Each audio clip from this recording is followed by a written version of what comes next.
Belum tiba di posisi tempur, sejumlah kendaraan Ukraina lebih dulu disikat drone Rusia. Rekaman detik-detik serangan diunggah di Telegram pada Selasa 8 April 2025. Dalam keterangan unggahan disebutkan, inilah momen pekerjaan tempur operator pesawat tak berawak Rusia di salah satu jalanan yang terus berlanjut. Sebelumnya, tentara Ukraina mencoba menerobos dengan segala cara tetapi lebih dulu dihancurkan.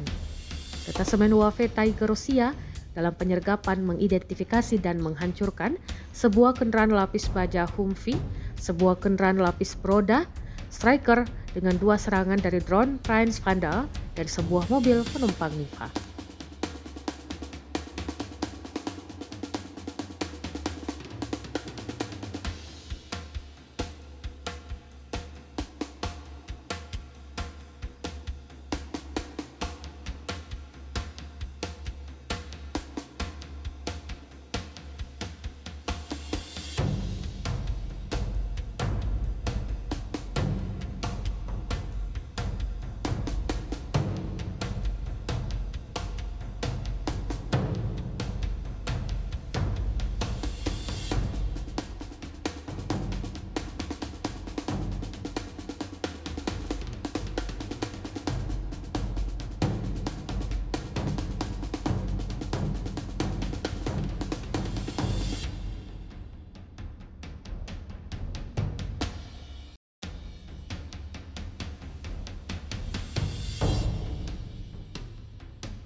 Download Tribun X sekarang, menghadirkan lokal menjadi Indonesia.